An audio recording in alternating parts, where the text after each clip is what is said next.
Now on CBC Vancouver News. And that's why we're bringing in heavy equipment, why we're using helicopters. A wildfire in steep terrain puts an entire BC town on evacuation alert as more air quality warnings are issued. And another big street closure as the Broadway subway project moves west. Access to our shop is going to be very limited.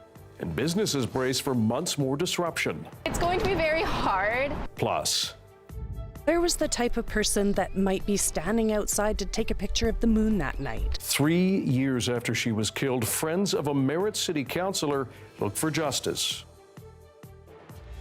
This is CBC Vancouver News.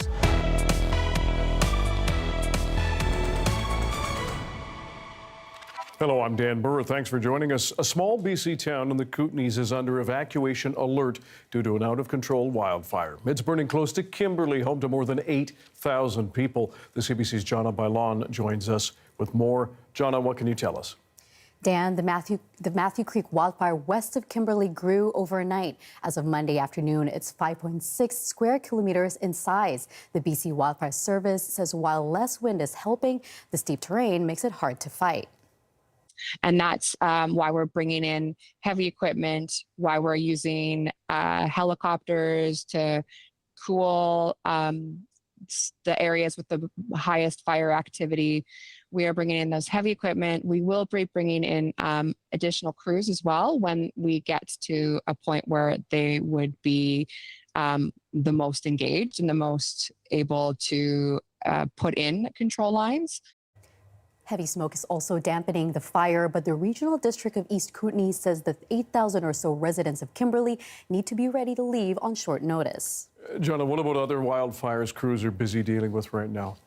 Southwest of the Matthew Creek blaze, there's a Tower Creek fire burning about 2.5 square kilometers. 66 properties are on evacuation alert in the St. Mary Lake area. Evacuation orders and alerts are also in place in the Boston Bar area due to the Brunswick Creek and Ainslie Creek wildfires. The BC Wildfire Service says warm and dry conditions are set to last across the province, which could fuel new fires. Environment Canada has issued air quality warnings for Fort Nelson and Prince George, along with the Fraser Canyon in the Kimberley area. Dan? Jonna Bailon reporting. Thanks very much. Well, you might be seeing it and tasting it because of those wildfires. Areas across BC are under air quality warnings as smoke from those blazes in the province and the U.S. continues to spread. Currently, the Northeast Peace region is most heavily impacted, as well as some areas around the Fraser Canyon and east into the Kamloops zone, which is called the South Thompson. And then there's also some impacts south along the border in the Kootenays with smoke coming up from the south. The warning covers a large area of eastern BC, as you can see, from near the Northwest Territories along the Alberta border all the way down south to near the U.S. border. BC's Air Quality Health Index says the Peace region is the most heavily impacted, with the health risk considered high. And Metro Vancouver has now issued a yellow warning for the eastern Fraser Valley.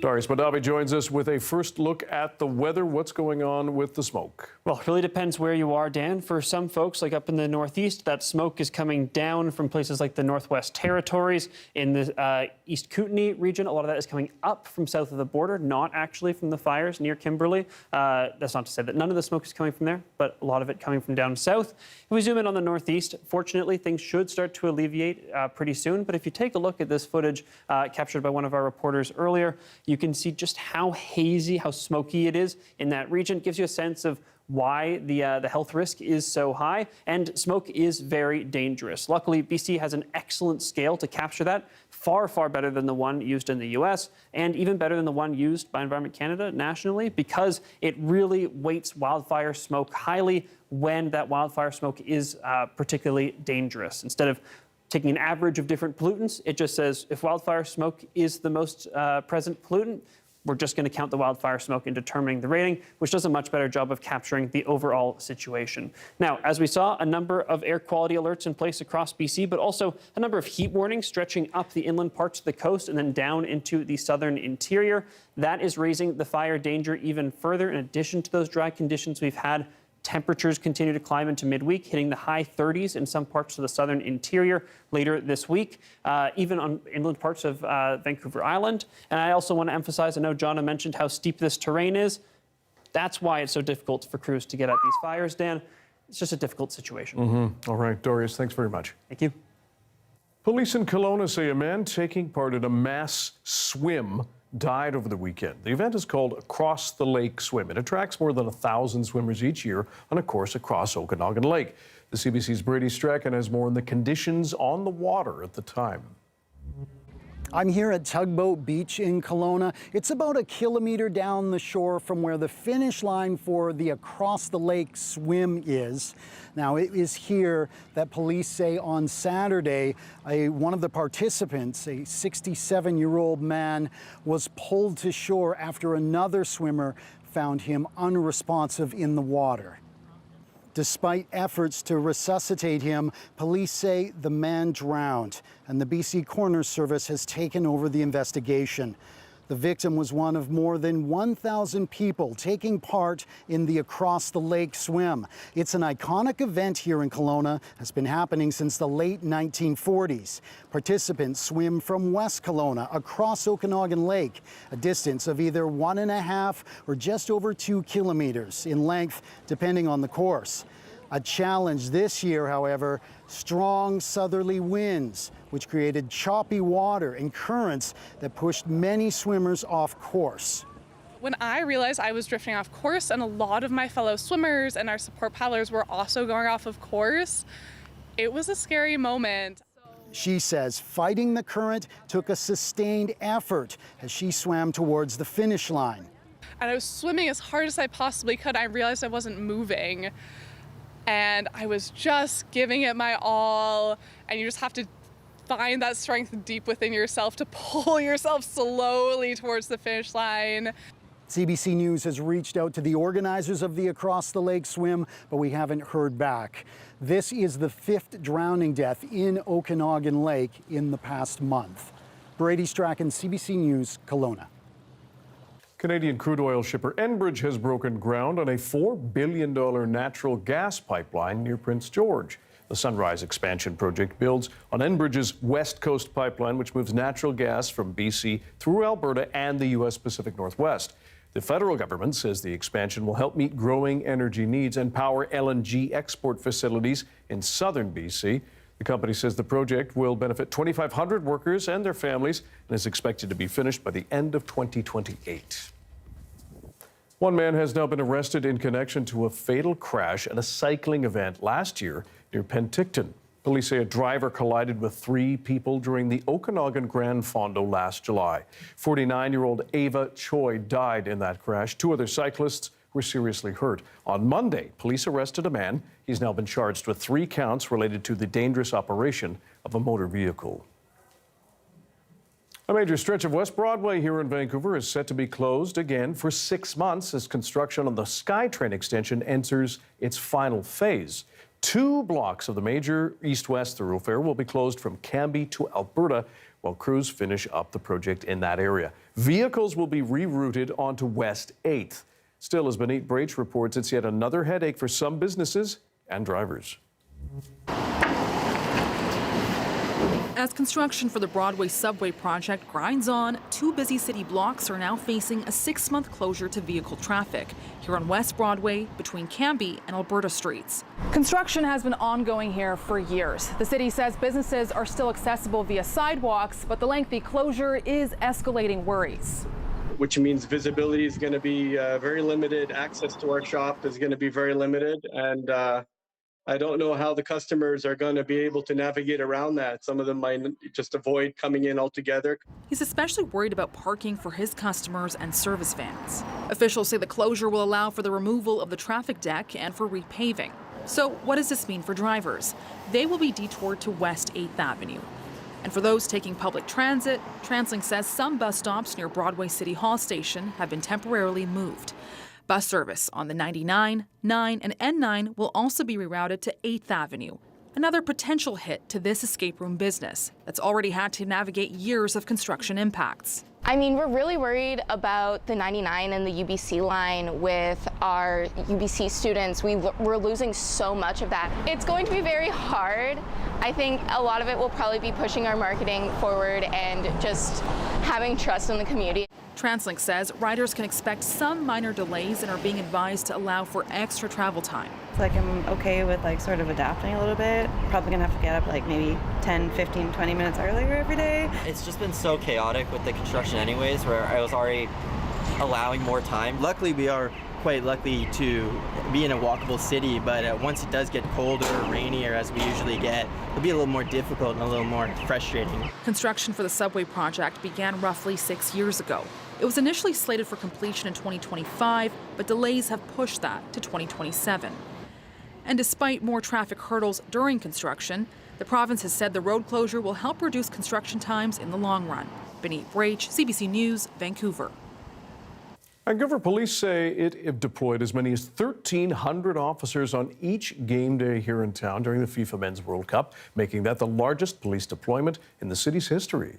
Our strategy here was to have that safety, whether you're a local or you're a visitor, to feel safe and secure. But also very key was not to have it as a police state where you're like, oh my gosh, I can't move around. It feels like Big Brother essentially is watching me at every move.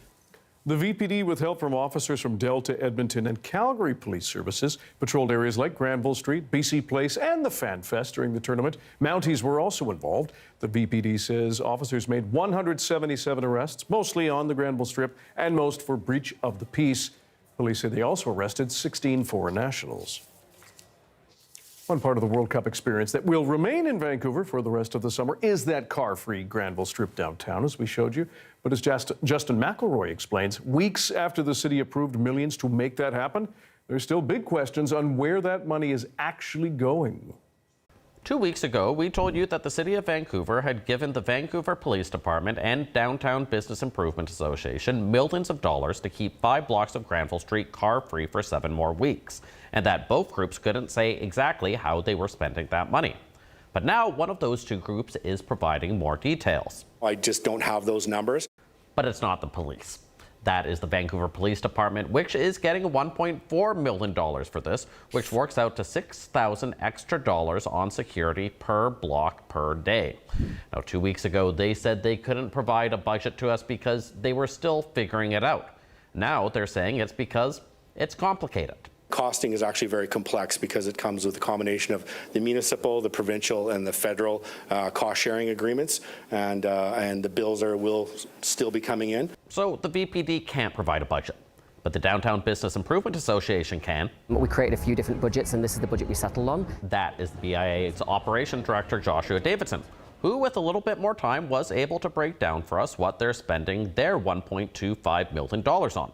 45% on programming, 30% on art installations, 15% on operations like staffing and cleaning, and a 10% contingency. Expect to see a lot of art installations, a lot of things like free cotton candy and ice cream, and a lot of efforts to get families to come out and check out the street. The entertainment district is much more than just its nightlife. We want this street to be a sticky street, a magnet. People come, they come time and time again, they spend time on the street, and that's not just for drinking and eating, but for visiting our retailers and lots of things to do. So we got a budget for one group and didn't get it from another. But while you can worry about transparency, you shouldn't have to worry about the city's finances for funding this. Here is a chart. It shows the City of Vancouver's financially audited surpluses over the last decade. Last year, it was more than $500 million. Now, the city argues these figures are misleading because most of this surplus immediately goes back into different reserves and capital plans, which is true.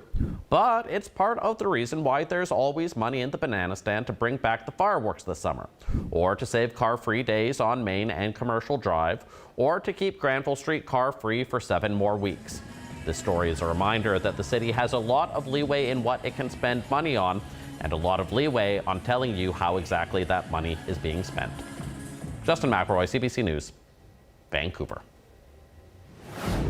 BC's opposition says the NDP has defunded SOGI programs. The government says that's not true. So what has happened? We'll try to tell you next.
The BC Conservatives claim the NDP government has defunded sexual orientation and gender identity programs in schools, known as SOGI. The province says that is false.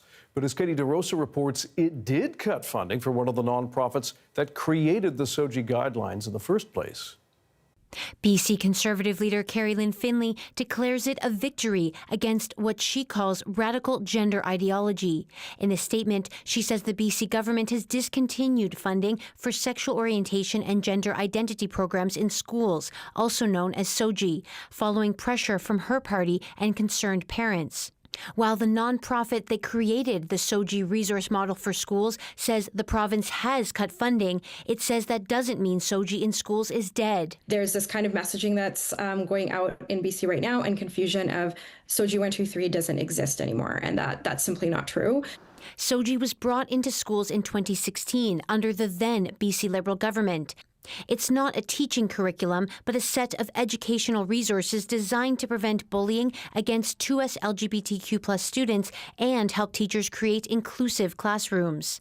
The Education Ministry says school districts have SOGI leads who can continue that work. Education Minister Lisa Bair was not available for an interview, but says in a statement that SOGI resources are anti-bullying resources that teach kids it's not okay to bully other kids because of their differences. She says the BC Conservatives continue to spread misinformation about what those resources do. The BC Conservatives did not respond to an interview request.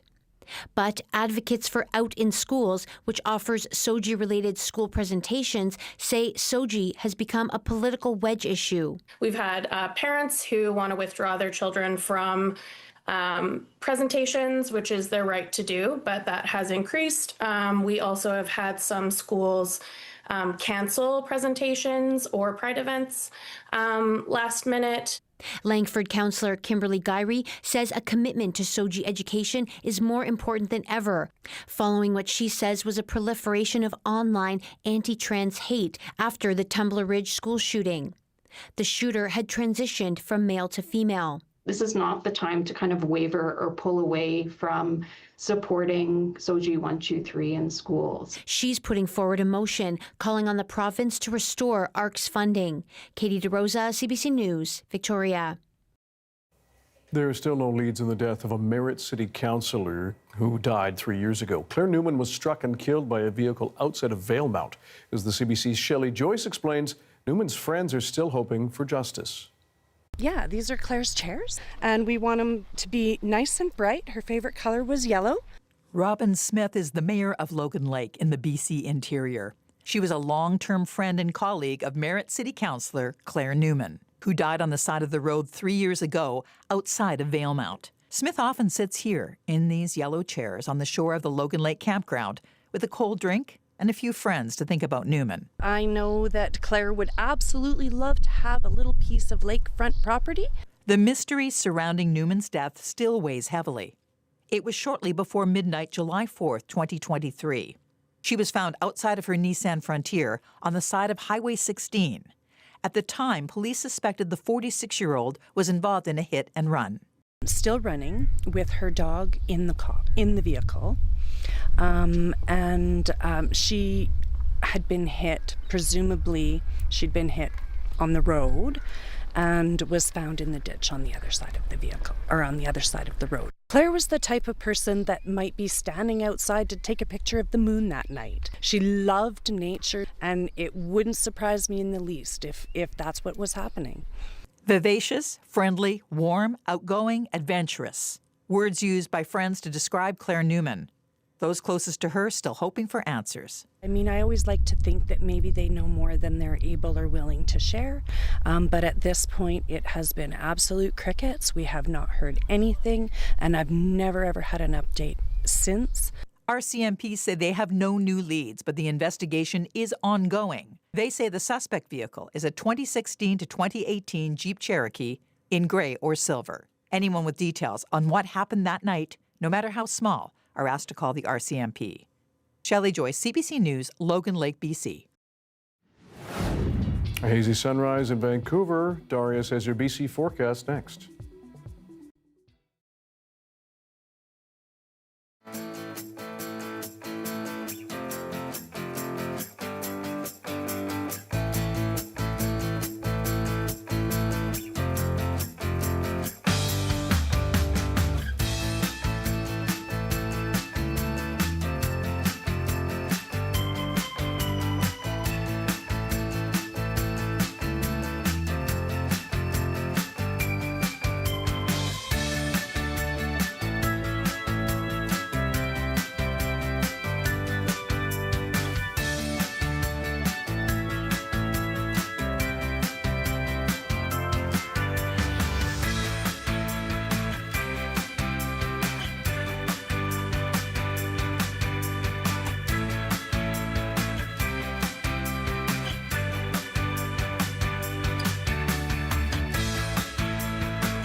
After days of threats from the U.S. president, Washington says it's slamming a steep new series of tariffs on Canada. And the Trump administration says it's all about retaliation. Now, Canadian goods from hockey sticks to honey, from wine to milk and more will all face 50% more tariffs. As David Thurton reports, the U.S. is framing this as a response to Canada's trade practices. That this relationship is so critical, we need to grow it. At an event in Edmonton, the U.S. ambassador toasted with American booze. To U.S.-Canadian friendship, partnership, and success. Thank you. Thank you all. Hours later, citing that very alcohol that's banned on most provincial shelves, Washington announced a major escalation in the trade war with Canada. U.S. federal officials say tariffs of 50% will be levied on a range of Canadian goods. Unlike previous tariffs, there will be no exemptions on goods complying under CUSMA. This is in response to trade measures Ottawa and provinces have taken on auto, dairy, and booze. Canadian energy, potash, and critical minerals are exempted. Good afternoon. Moments before the U.S. announcement, the Prime Minister foreshadowed that Washington might be considering other tariffs. The United States has a series of measures that they've been looking at for a number of months on so-called 301 tariffs. There's others. Those other measures, U.S. officials later revealed, are under Section 338 of the U.S. Tariff Act. But what Section 338 allows U.S. administration to do is to name and shame, point fingers. Ontario, we're naming you, we're calling you out. Ontario is one of all but 2 provinces that have banned American alcohol. Premier Doug Ford posting, "I'll never stop fighting to protect Ontario. If these tariffs proceed, Canada should respond tariff for tariff, dollar for dollar." The tariffs on the agenda as premiers gather for meetings in Charlottetown. It's obviously very disappointing, and it's going to have implications for Canadians, but I mean, mostly it's going to increase costs for Americans when they can least afford it. At this point, I just feel sorry for Americans. You know, if you're... David Thurton reporting. Canada and the U.S. are also butting heads over wildfires as smoke from some of the hundreds burning in this country and province choke American cities. And as Evan Dyer shows us, some are looking for retribution. Over 700 wildfires are burning out of control in Canada right now. It's probably the most explosive fire behavior, well, I've ever seen. In northern Ontario, about 1,800 people have fled, and some say they had to fend for themselves. We spent the night in boats. We had disabled people, babies, young kids, pregnant women, all of us in boats lined up, ready to roll. Canada finds itself also fighting political fires in Washington, where Republican Senator Bernie Moreno of Ohio presented a bill that would impose sanctions on Canada as retribution for smoke drifting into the United States. It proposes the expulsion of Canadian diplomats and a series of financial sanctions. This sounds pretty goofy to me. This former U.S. senator says he doesn't think it will pass. The truth is that we've had plenty of wildfires in Montana and Washington and Idaho, and I know they've had in BC and Alberta. It's a fact of life, and people do their best to try to combat it. The path of the smoke has drifted somewhat, bringing some relief to states like Michigan and Ohio, but at the expense of Illinois and Wisconsin. Rain and a cold front are expected to improve air quality over the Midwest in the next few days. Still, after Sunday's World Cup final, Donald Trump said he demanded Mark Carney act. I told him, you got to stop these fires from coming in and, poisoning our air. Carney said on Monday, fighting fires is a collective effort. I made this point to the president. The contributions that Canadians have made in American disasters, and we're grateful for American, South African, Mexican firefighters. Ontario's premier didn't hide his frustration. And rather than sit there and complain, why don't we see some help from President Trump and send up some water bombers, send up some wildland firefighters. But far from offering help, the Trump administration now says the president has asked his officials to give him options for new tariffs tied to the smoke. Evan Dyer, CBC News, Ottawa.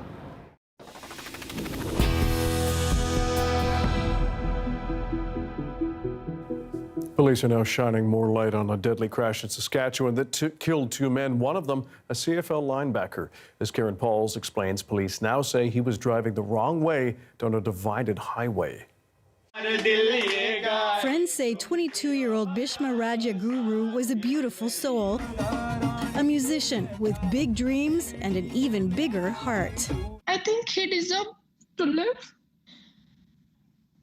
Yeah, he deserved better. His life was cut tragically short on the weekend. Police say Saskatchewan Rough Riders linebacker Jayden Dalkey crashed into him while driving the wrong way down Highway 11. He's a passionate musician, but he is a really, really good friend. He's like my right hand that I can call him 24/7, and I know that he would pick up my call. I cannot describe in words like what I've lost, what his family has lost, and what his parents are feeling. The crash happened on this stretch of divided highway north of Regina. Police say there was alcohol and cannabis in Dalkey's vehicle when it rammed into Raja Guru's SUV. Both men were killed. There's a lot we can't say right now. Collision reconstruction investigations take months to complete. Toxicology and autopsy are not yet done. Police also say Dalkey's silver vehicle was reported in a gas and dash just half an hour before the collision. Members of his team took to Regina's Mosaic Stadium Monday under a tribute to Dalkey. He would want us to keep doing what we've been doing, never let up. We still don't have a lot of information. It's just an unfortunate tragedy, and we're really sorry for both victims. Dalkey helped the Riders win last year's Grey Cup. Players will have his initials on their helmets for their game on Thursday. That I think will bring us even closer, which I honestly didn't really know was going to be possible. Regina's Gujarati community says it's deeply saddened by Raja Guru's death, urging donations to a fundraiser so he can be returned to his parents and laid to rest. Karen Pauls, CBC News, Winnipeg. Canada's headline inflation rate dropped in June thanks mostly to lower gas prices, but as Nisha Patel tells us, the pain to the pumps is back. Filling up cost a little less last month. Gas prices dropped 10% in June when it looked like the war between the U.S. and Iran was coming to an end. But nearly 3 weeks later, drivers are again seeing soaring prices at the pump. Things in the Middle East are getting worse, and as a result, prices of crude is shooting up, impacting price of all products, including gasoline, diesel, aviation fuel. Crude oil prices have jumped almost 15% this month. The renewed hostilities are paralyzing traffic through the Strait of Hormuz, a critical route for global oil supplies.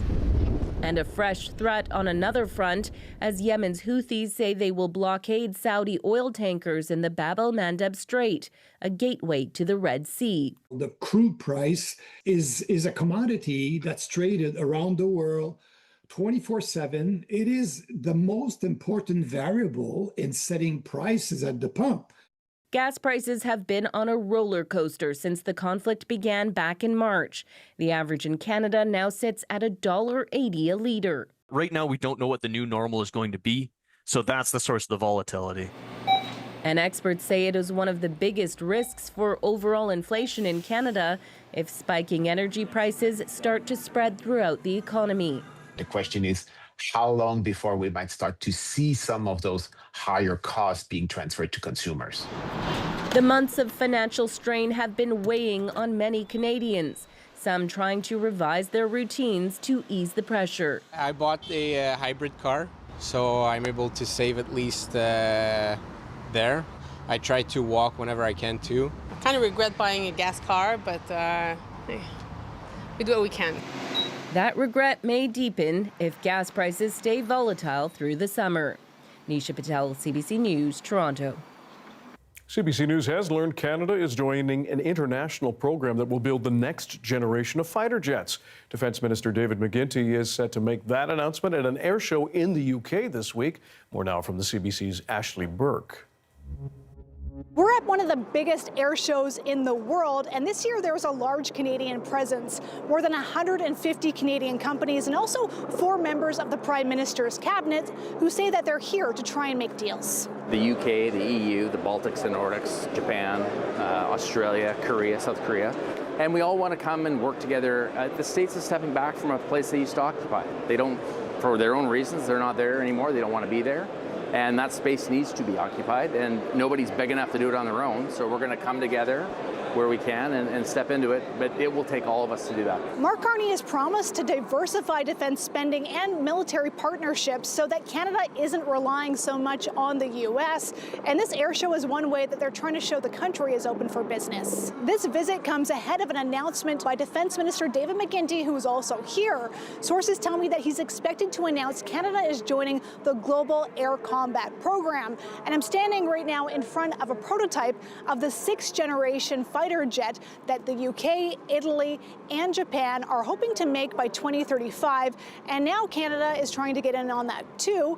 Sources say that McGuinty will announce Canada's becoming an observer of the program and say that will open the door for Canada to start talking about what its companies could contribute. McGuinty didn't confirm that news today, but here's what he did say. We've been, asked to consider to become an observer state. The only such state so far to have been asked to consider this. That's a big breakthrough.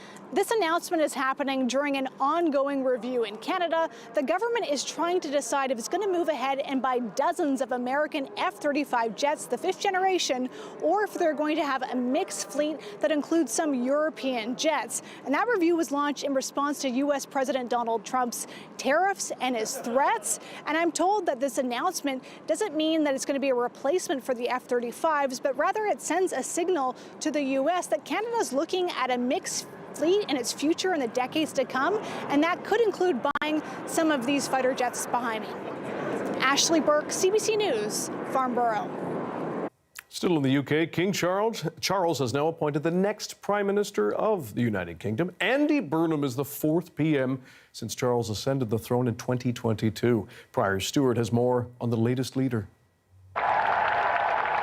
Andy Burnham arrived at 10 Downing Street, swiftly taking office after the Labour Party rallied around him. Party officials hoping he can stay in power longer than many of his predecessors. Britain needs to show the world that we can regain our stability once again. Over the past decade, the only real constant on Downing Street has been Larry the Cat, who, like the rest of the UK, is now seeing his 7th Prime Minister in 10 years. Thank you very much, everybody. Keir Starmer was pressured to resign after his popularity plummeted, but Burnham is seen as more charismatic. He was well-liked during his 9 years as Mayor of Manchester, but now he will be steering an entire country. I think there's quite a bit of still uncertainty. We don't know what he's bringing on board. I think he does need to hold an election. We do need prime ministers who have a mandate. But Burnham says he will waste no time getting down to business. He visited a homeless shelter just before his audience with King Charles, and later in the day made changes to cabinet. Although we haven't had a lot of policy specifics, he's set out some very obvious themes. He wants to deal with cost of living. This political analyst says that Starmer spent much of his time in office dealing with international issues. Everything from the war in Ukraine to trying to manage the UK's relationship with Donald Trump. It's going to be a challenge because when you sort of want to tell a story of a government that's really focused on day-to-day economics, but you have this constant pull to focus on the big, broad global issues. One of Burnham's first calls was with the U.S. president, and he invited Donald Trump to come and visit Manchester. Other world leaders congratulated Burnham too, including Prime Minister Mark Carney. Briar Stewart, CBC News, London. Severe drought conditions are ramping up water restrictions in Kamloops. The impacts? Coming up.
After weeks of warning, water is now flooding properties northeast of Pemberton. Homeowners in Burken have been waiting for inevitable flooding.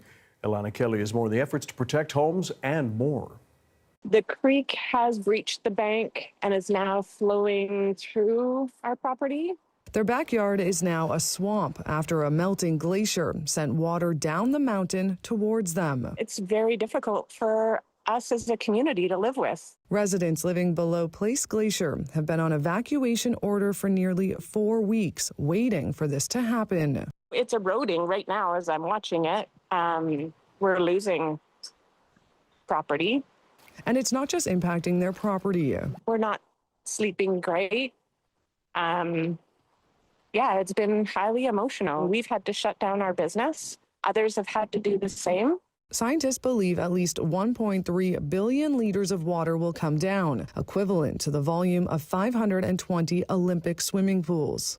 Flows will be not as large as 2024, even though there was more water that was stored. This year, the glacial lake outburst didn't start right when the lake drained. Instead, the water drained under the glacier before releasing, forcing evacuated residents to be out of their homes even longer. This is the third year properties have been flooded, and it's expected to keep happening until the glacier completely melts. They just watch it, and they know what's coming, and yet they have done nothing to help us. The province says it provided roughly $500,000 in reimbursement to the Squamish-Lillooet Regional District. The Ministry of Emergency Management and Climate Readiness said in an email, it will work with local authorities and Indigenous governing bodies to assess recovery needs and coordinate support. Our homes matter deeply to us, and this is, we can't just leave and wait and see what happens. We're trying to protect it. Some residents have chosen to forego the evacuation order, while others had to leave. Some families have had to leave because their children are under the age of 19, so they're displaced and their animals are displaced. People are being asked to stay away from Gates Lake and the creeks in the area. The rushing water is expected to be finished draining on Tuesday. Alana Kelly, CBC News, Squamish. Kamloops has now moved to level 4 water restrictions amid severe drought conditions. And as Jacqueline Gelano explains, it's just one of many municipalities in BC that have had to tighten water use this summer.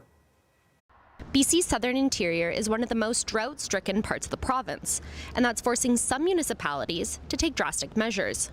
On Monday, Kamloops will move to drought level 4 water restrictions, putting more limits on non-essential water use. I think in my lifetime, this is the worst I've seen it. So in Barnhartville, no one on the creek systems around us is able to irrigate this year. Jordana Pichot is the owner of Little Blue Barn Flowers in Kamloops. She says she's already making changes on her farm to reduce water use. As a business owner, it makes me really take a step back and think about, how do I become a more resilient business? Are there crops that I need to change? Because I don't think this is a one-off. This is becoming more and more common. In Vernon, the regional district says reservoir levels are at historic lows. We're quite a bit lower than what we typically see this time of year. She says they've been taking water from other sources, like Kalamalka Lake, to help ease pressure on the main reservoirs. They've also implemented strict water restrictions. We're working with the top agricultural users right now on a bit of scheduling, so they're able to tell us kind of what their projected use is going to be during the week. And then that just helps us better predict the volume of water that we need to draw down from that upper reservoir. She says farmers, ranchers, and commercial growers have all been asked to reduce their water consumption by 70%. Farmers can share water quotas with their neighbors if an agreement is made. Now, the province says with more water restrictions in place, vegetation around homes is going to dry up, and people need to take extra steps to be fire smart. My message to British Columbians is we need to continue to be prepared for the worst and hope for the best. Officials in the interior say water restrictions will remain in place as they monitor conditions, and anyone caught in violation could face fines. Jacqueline Gelano, CBC News, Vernon. This weather update is brought to you by Elections BC. Local elections are this fall. There are rules for advertising, and Elections BC is here to help.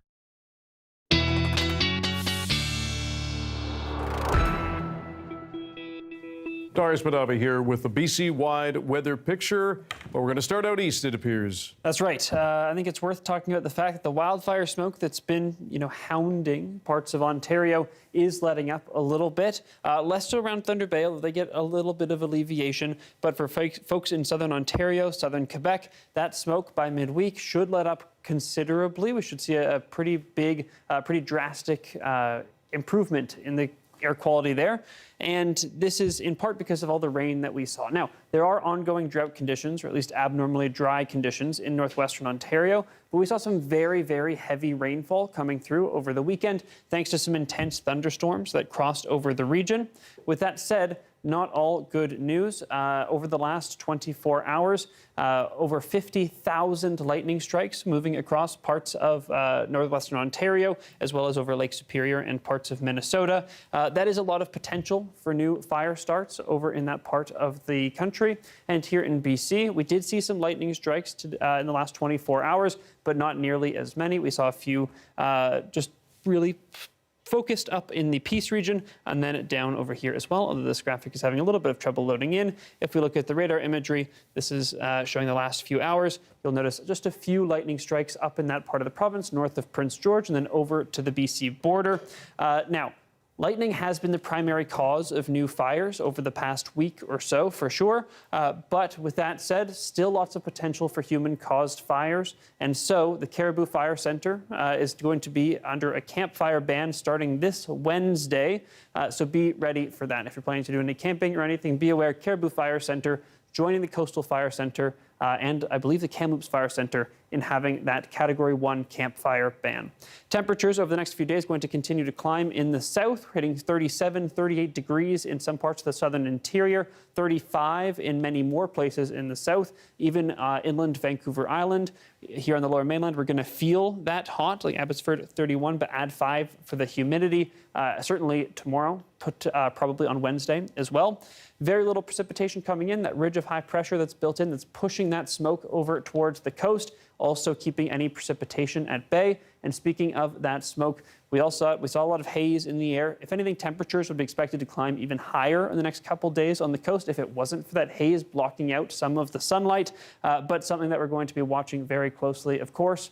Thunderstorms in the next couple days, mostly confined up in the northeast, as well as for inland sections of the north and central coast. Slight chance for some parts of the southern interior, southeast, but not nearly as high as in the north.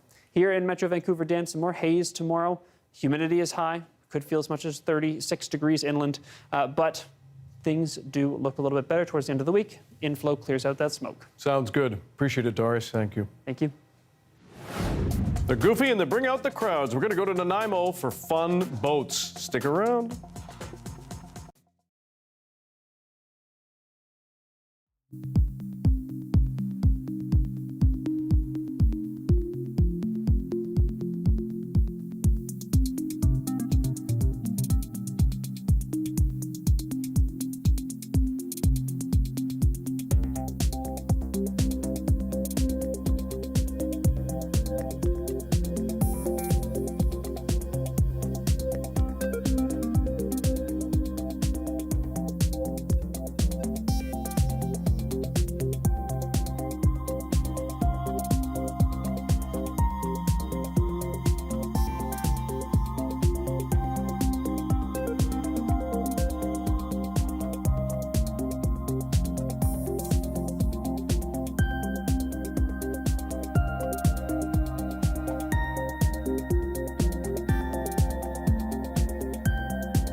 Hi, I'm Amy Bell, and here's what's in your CBC inbox. Come celebrate Pride with us on August 2nd at the 48th Annual Vancouver Pride Parade. You can also come by the CBC tent and win some swag at the Davie Village Pride Party. Details at vancouverpride.ca. And CBC and Parks Canada are bringing free screenings of Indigenous stories to communities across BC. Details at cbc.ca/BC Community.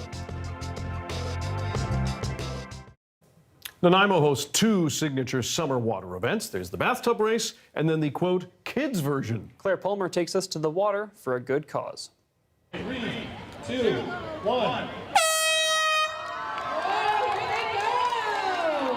Wild, weird, and wacky, a decades-old tradition returned to the waters of Nanaimo on Sunday.